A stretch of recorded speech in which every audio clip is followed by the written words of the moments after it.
The Law of One, Session 5, January 23, 1981. I am Ra. I greet you in the love and the light of the infinite Creator.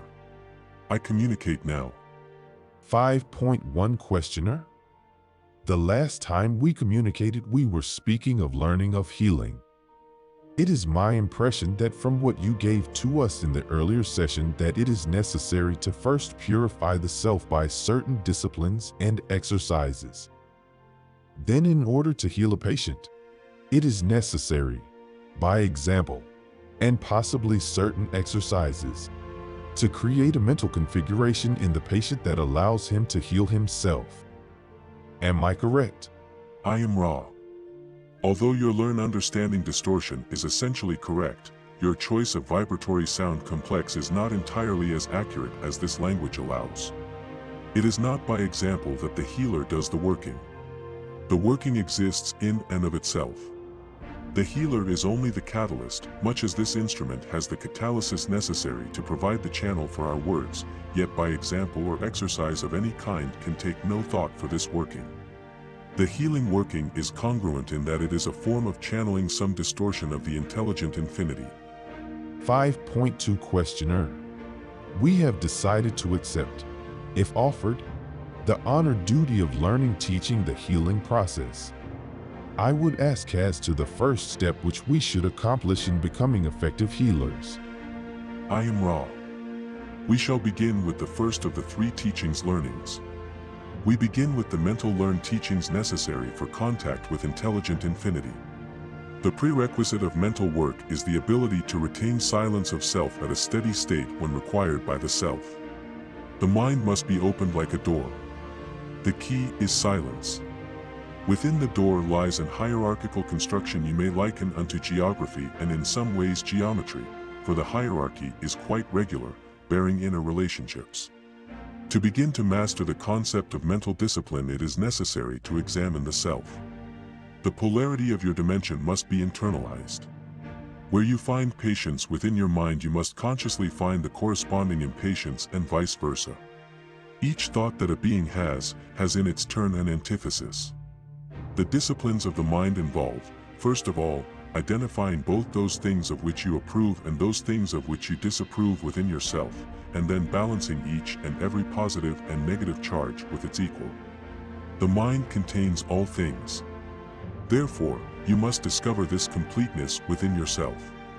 The second mental discipline is acceptance of the completeness within your consciousness.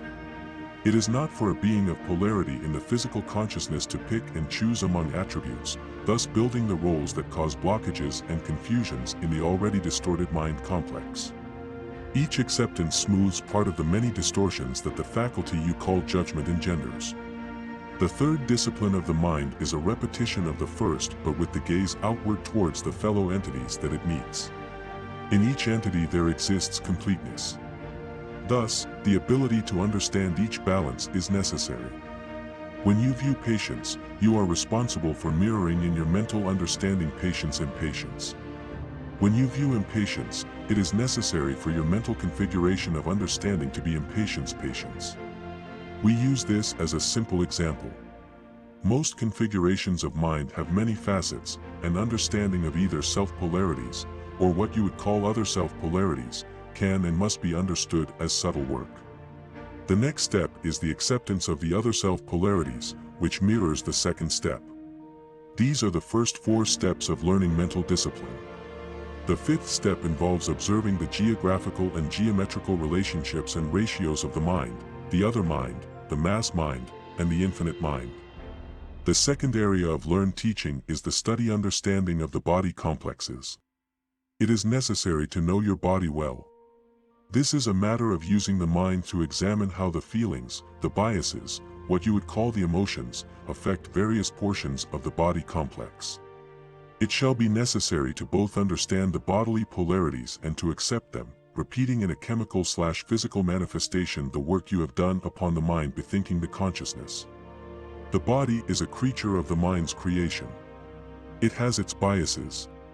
The biological bias must be first completely understood and then the opposite bias allowed to find full expression in understanding.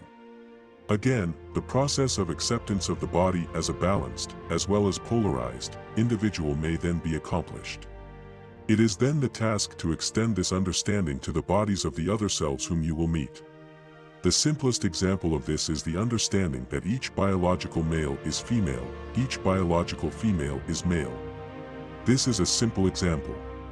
However, in almost every case wherein you are attempting the understanding of the body of self or other self, you will again find that the most subtle discernment is necessary in order to fully grasp the polarity complexes involved. At this time we would suggest closing the description until the next time of work so that we may devote time to the third area commensurate with its importance. We can answer a query if it is a short one before we leave this instrument. 5.3 Questioner. Is the instrument comfortable? Is there any other thing that would increase the instrument's comfort? That's all. I am raw. The candle could be rotated clockwise approximately 10 degrees each session to improve the flow of spiraled energy through the being's receiving mechanisms. This particular configuration is well otherwise. But we ask that the objects described and used be centered with geometric care and checked from time to time. Also that they not be exposed to that space-time in which work is not of importance. I am raw. I leave this instrument in the love and light of the one infinite Creator. Go forth rejoicing in the power and the peace of the one Creator. Adonai.